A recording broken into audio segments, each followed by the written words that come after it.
Evangelho, terça-feira da Semana Santa. O Senhor esteja convosco, Ele está no meio de nós. Proclamação do Evangelho de Jesus Cristo, segundo São João. Glória a vós, Senhor. Naquele tempo, estando à mesa com seus discípulos, Jesus ficou profundamente comovido e disse: em verdade vos digo, um de vós me entregará. Desconcertados, os discípulos olhavam uns para os outros, pois não sabiam de quem Jesus estava falando. Um deles, a quem Jesus amava, estava recostado ao lado de Jesus. Simão Pedro fez-lhe um sinal para que ele procurasse saber de quem Jesus estava falando.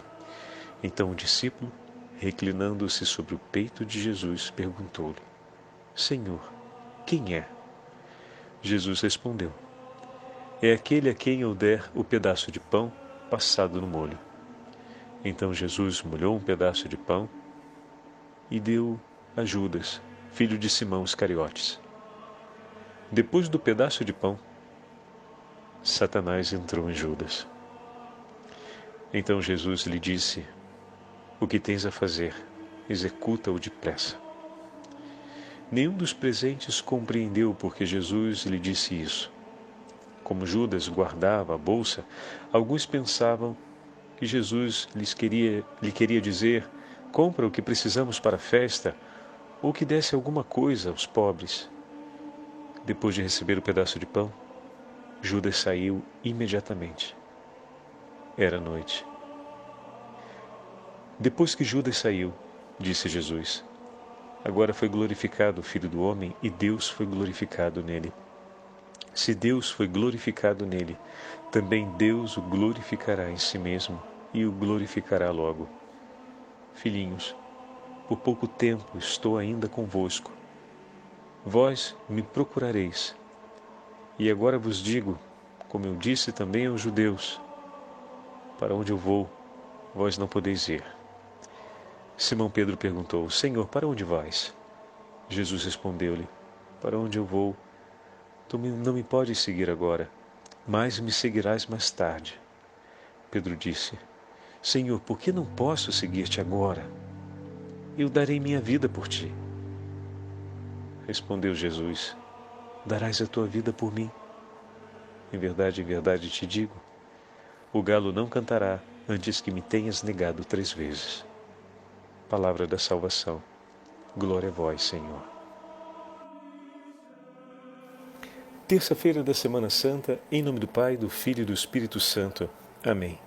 Queridos irmãos e irmãs, a Santa Liturgia hoje nos leva ao 13º capítulo do Evangelho de São João.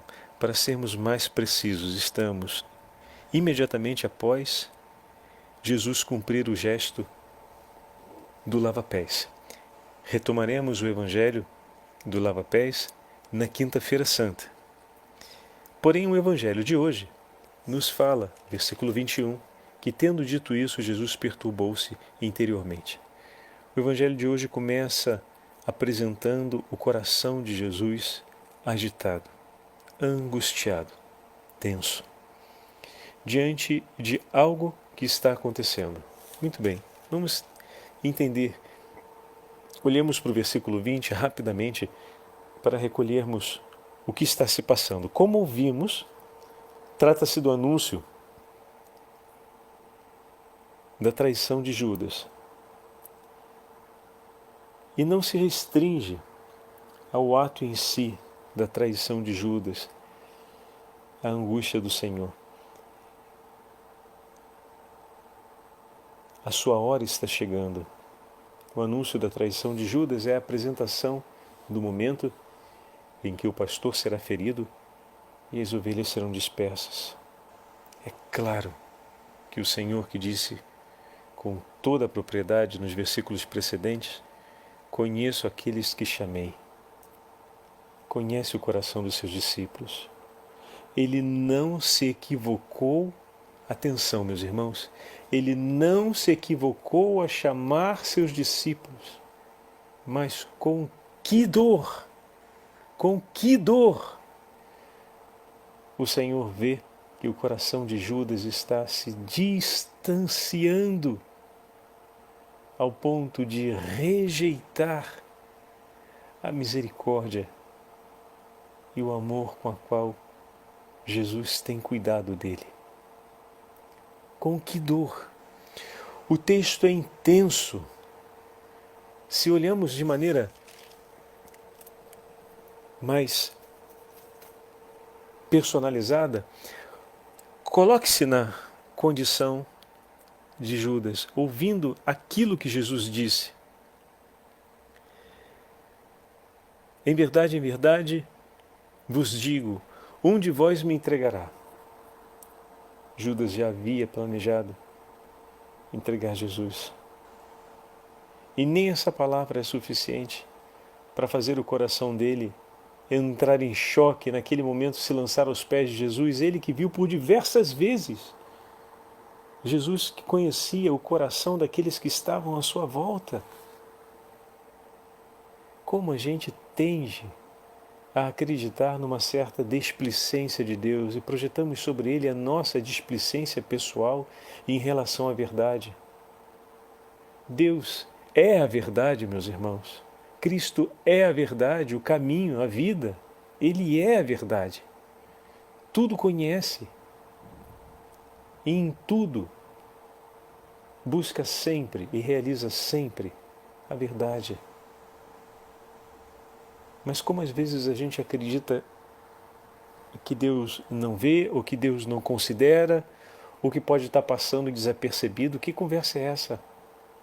Que fantasia é essa que a gente está criando? Que cegueira é essa que está entrando no nosso coração? Mas vejam, em verdade vos digo, um de vós me entregará. E a gente não vê Judas se lançar aos pés de Jesus e dizer: Senhor, misericórdia, o meu coração está pensando em te abandonar há muito tempo.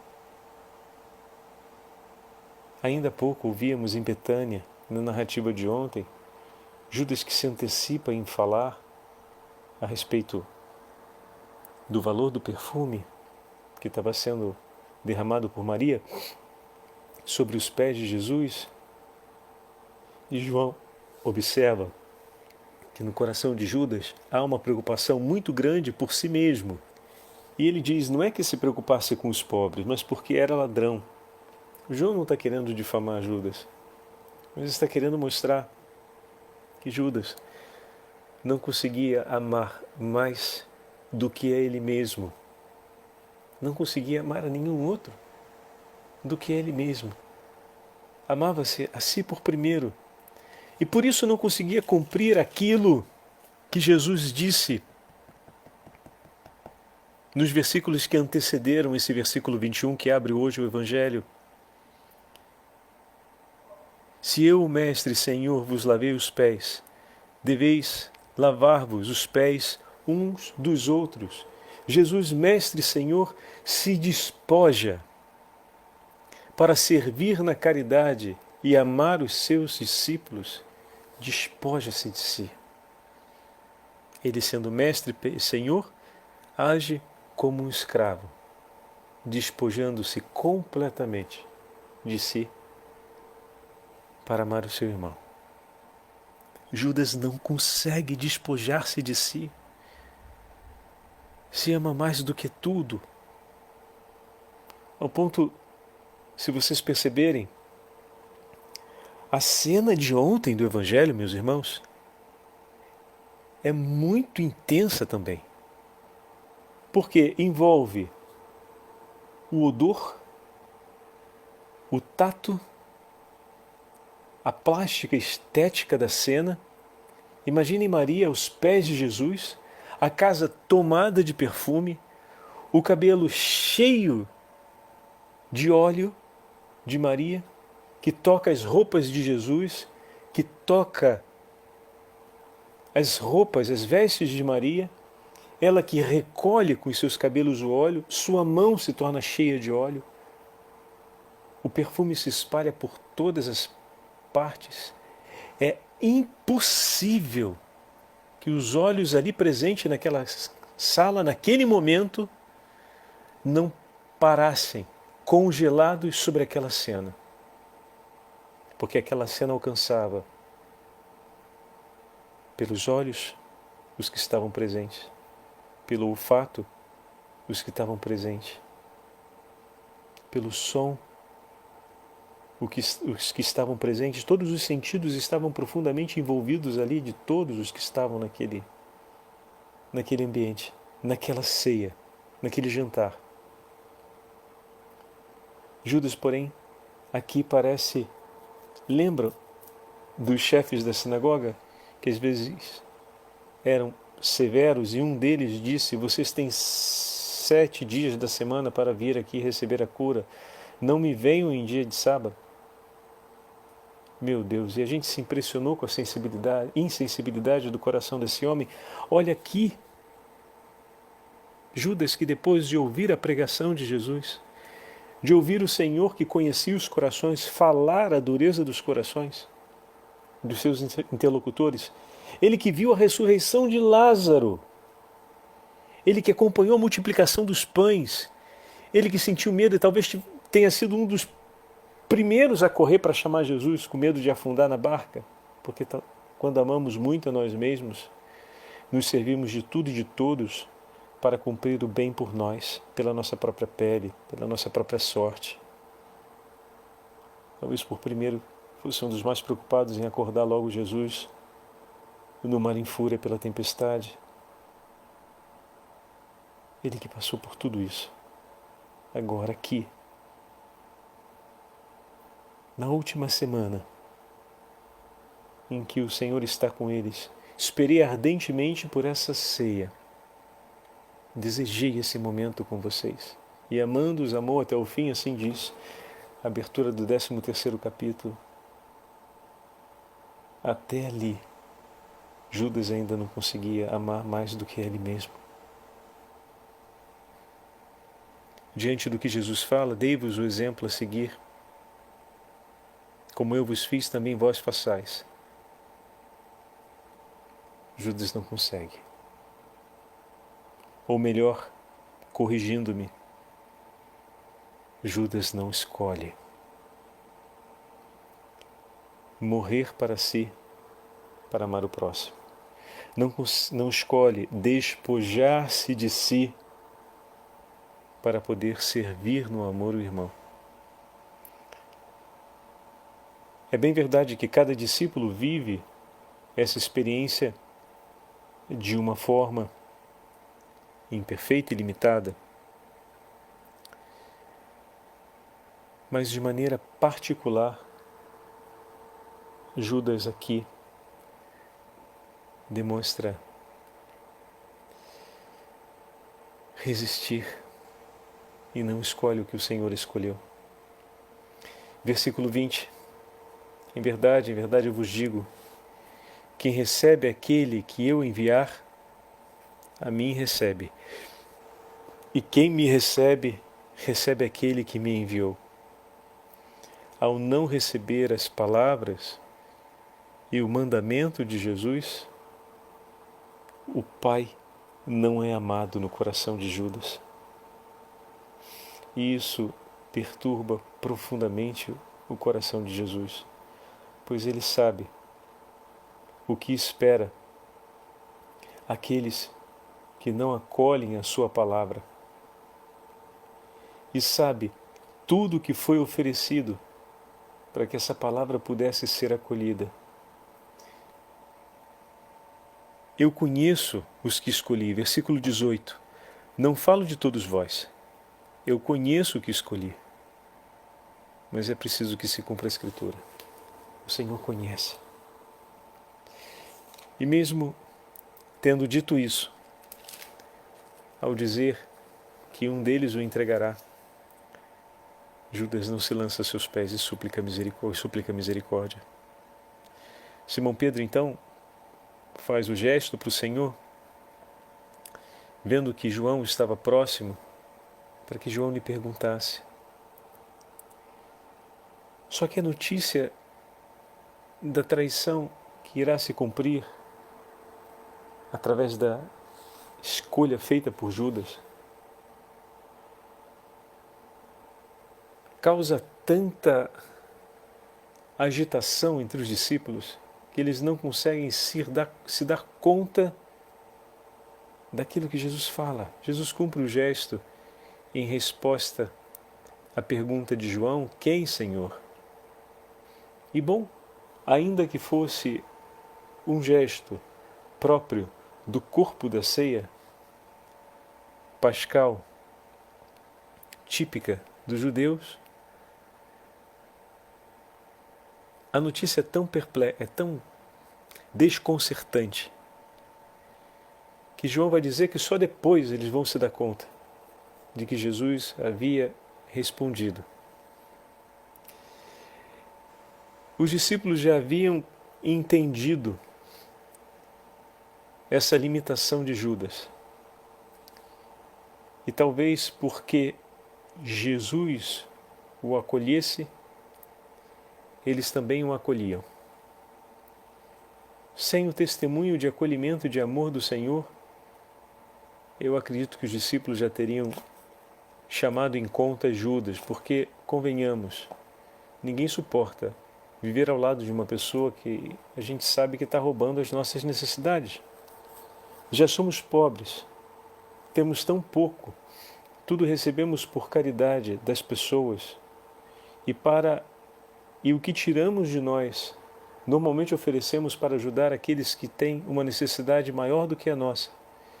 E vem alguém e age de má fé, coloca isso na vida concreta. É difícil de você aturar, sabendo disso, conviver ao lado da pessoa. E a pergunta que a gente faz é: por que os discípulos não deram uns bregas, já não tinham dado, talvez, uma conversa de pé de orelha com Judas? Vem cá, senta aqui. Vamos dar uma volta que a gente tem que falar uma coisa contigo. O pessoal está notando aí que você anda como a presença de Jesus nos ajuda a suportar, não a ser indiferente, mas a suportar o limite do outro. Acredito que os discípulos esperassem que Jesus tomasse uma atitude.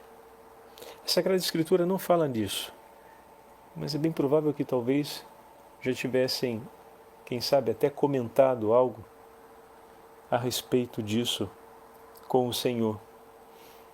Recordemos que quando João volta irritado pelo que se passou na Samaria com os samaritanos, vai até Jesus e pede a ele satisfações. O Senhor precisa fazer alguma coisa. Esse pessoal está desrespeitando e tratando a gente como se não fosse nada. Eles nem querem que o Senhor entre na cidade. Como é que pode isso? Quem são eles para não querer uma coisa do tipo? Como podem eles demonstrar uma falta de respeito pelo Senhor? E João fala de sua indignação para Jesus a respeito da falta, em relação à falta de respeito dos samaritanos. Mas não causa uma indignação ainda maior ser roubado por alguém de dentro, nessas condições? Certamente sim. Mas a narrativa do episódio envolvendo os samaritanos tem uma finalidade, por isso ele vem narrado, porque o episódio em si participa um anúncio teológico. E João acrescenta na narrativa a descrição desse episódio. Mas, aqui, em particular, essa realidade, essa, talvez, história não contada da relação direta deles com a miséria desse irmão, revela também um pouquinho do coração que sofre ao falar do pecado do outro. Ao mesmo tempo que tudo indica que os discípulos esperavam uma atitude de Jesus, quando o Evangelho foi escrito depois da ressurreição, depois de Pentecostes, o homem e a mulher que renasceu pelo batismo não sente satisfação de contar a respeito das vergonhas da nossa história se não for para cantar a glória do Senhor.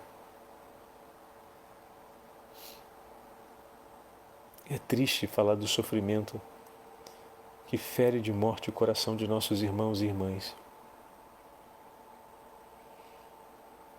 Bom, deixando essa parte, onde também colocamos um pouco da nossa fantasia e de uma livre interpretação sobre aquilo que é a vida como tal, e a vida dos apóstolos, mesmo acontecendo em um tempo distinto do nosso, acontece sobre a realidade da nossa humanidade, que é sempre a mesma ao longo da história da criação do homem. Então, por isso, fizemos algumas delongas sobre essa reflexão, que em parte nos fala sobre a sensibilidade, pode nos ajudar a entender um pouco mais a sensibilidade dos discípulos, em parte nos ajuda a pontuar, partir de um viés humano, o coração que se agita do Senhor, o coração que se perturba. É um anúncio perturbador. O Pai não é amado. Deus não é amado. Isso é perturbador. Como é que a gente pode... Percebe como às vezes somos indiferentes a essa verdade? O coração de Jesus se perturba porque o Pai não é amado. Porque um coração muito amado por Ele não o ama, não o quer amar. E não faltam provas do amor de Deus por Ele. Mas Ele desgraçadamente escolhe não amar. Isso é perturbador. E olha, é perturbador ao coração onipotente. O coração onipotente se perturba, meu irmão, minha irmã. Quando vê uma criatura tão amada, escolher não amar. Oh, meu bom Senhor, como podemos oferecer consolações de amor a Ti, dizendo simplesmente, Senhor, eu te amo. E não permita jamais que o meu coração deixe de te amar. Se por algum dia, Senhor, o meu amor por Ti esfriar, aquece imediatamente. Inflama com Teu Espírito. Mas eu te suplico, Senhor, não quero te dar jamais esse desgosto de ver-te em algum momento não amado por mim. E eu quero oferecer a minha vida como gesto de amor por aqueles que não te amam. O coração de Deus se perturba porque um coração está escolhendo não amá-lo.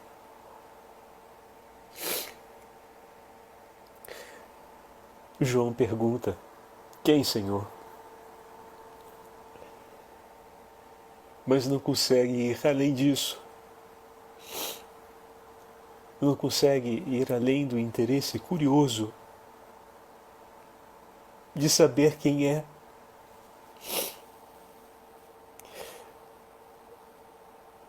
Quantos santos e santas escreveram ou escreveriam nessa hora, já conhecendo, tendo passado, obviamente, todo o caminho da ressurreição do Senhor? Eu então te amarei. Eu então te amarei, Jesus. O interesse muda. Ao invés de saber quem, por curiosidade, se apressa em dizer: se tem alguém que não ama, então eu amarei mais. E amarei por Ele, Senhor. Amarei por Ele, para que não falte a parte que está deixando de ser oferecida. Eu então amarei por Ele. Não partem em consolação ao coração perturbado do Senhor, mas se preocupam em querer saber quem está deixando de cumprir o que deveria. O amor não é um cumprimento de um ofício é uma escolha em liberdade.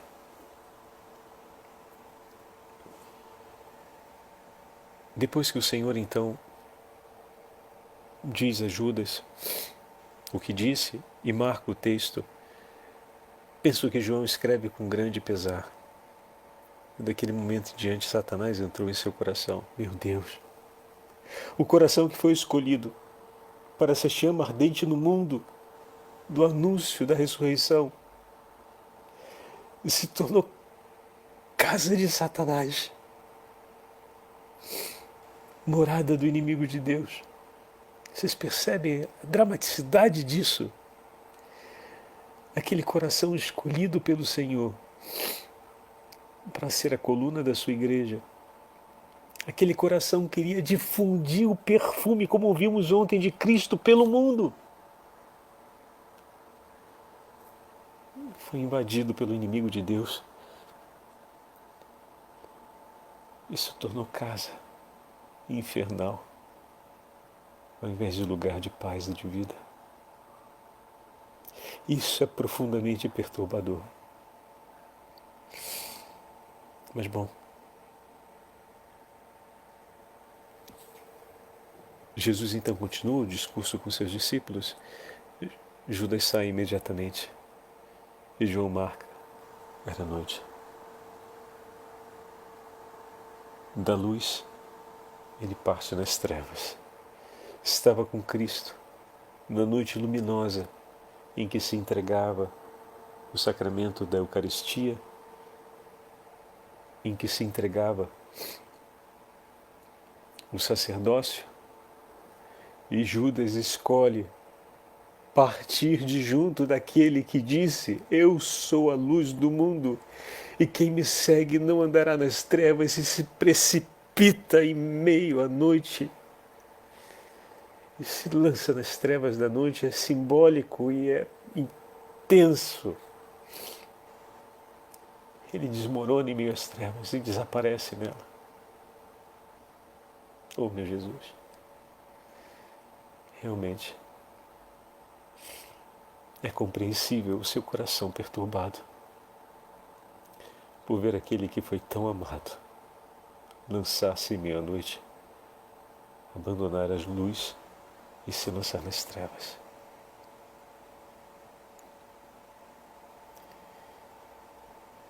Na continuação do discurso, Jesus então fala sobre a glorificação. O Pai glorificará o Filho e o Filho dará glórias ao Pai. E aqui vem o trecho que foi retirado para um outro dia, que é o novo mandamento que o Senhor entrega, e aparece imediatamente a imagem de Simão Pedro. O Senhor diz: para onde eu vou, vós não podeis ir. Simão Pedro lhe diz: Senhor, para onde vais? A pergunta é justa. Pedro não quer abandonar. Respondeu-lhe Jesus: não podes seguir-me agora, aonde vou, mas me seguirás mais tarde. Pedro sente dificuldade de deixar-se conduzir por Deus. Lembram? Vai para trás de mim, Satanás, porque o que pensas não é coisa de Deus, mas coisa dos homens. Olha aqui. Não me podes seguir agora, mas me seguirás mais tarde. Pedro disse: por que não posso seguir agora? Darei a minha vida por ti. Não agora, mais tarde. Acolhe Pedro. E Pedro novamente em tensão. Mas por que tem que ser assim? Acolhe. E Jesus diz: Pedro, também tu darás a vida por mim? Também tu, Pedro. Antes que o galo cante, me renegará 3 vezes. E aqui não tem a continuação do discurso como nós ouvimos no Evangelho de Marcos. Diante de todo esse contexto apresentado por João, essa palavra tem uma contundência enorme. Estamos sobre o contexto da traição. Jesus diz isso. Antes que o galo cante, me renegarás 3 vezes. Jesus não faz referência à traição, mas negar aquele que se diz que ama tanto é uma grande traição. O quanto o coração de Pedro não se abalou com essa palavra.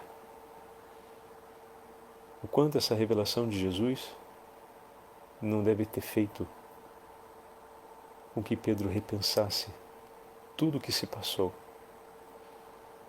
Mas ainda assim, como vamos ver ao longo da narrativa dessa semana, era preciso que Pedro enfrentasse, mais uma vez, a verdade sobre si e não deixasse de amar Jesus e de ser encontrado pelos olhos amorosos do Senhor, como vai escrever São Lucas, e ali caindo em si, chorasse amargamente.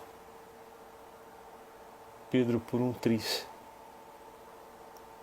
não voltou a se afastar do Senhor, num amor por si e na busca do seu tempo, do seu modo, do seu ritmo. Mas o coração de Pedro havia guardado as palavras do Senhor. Ele que havia dito: a quem iremos nós, Senhor? Só Tu tens palavras de vida eterna. Pedro tem uma grande docilidade ao falar de Jesus e escuta as palavras do Senhor, mas acolhe no coração. Está lutando e tem uma série de fragilidades como todos os outros apóstolos, mas acredita e luta para permanecer na palavra do Senhor. Que o Senhor nos abençoe para que nós possamos, a exemplo do apóstolo São Pedro, permanecermos sempre na palavra de Cristo e não tenha medo de dizer para Jesus: Senhor, seja duro comigo quantas vezes for necessário, mas não deixa eu me afastar de você. Quantas vezes for necessário, Senhor, seja duro. Fala de modo firme. Toca na ferida que precisa ser tocada, Senhor, mas não deixa eu me perder. Isso é o que eu te suplico.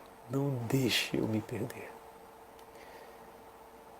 E assim peçamos por todos os nossos irmãos e irmãs que temos visto em grande dificuldade para viver a fé, que amamos, mas tenha certeza, o Senhor ama muito mais.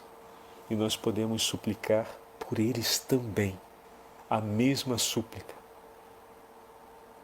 Faz, Senhor, age, Senhor, mas não deixe a minha mãe se perder, não deixe meu pai se perder, não deixe meu irmão se perder.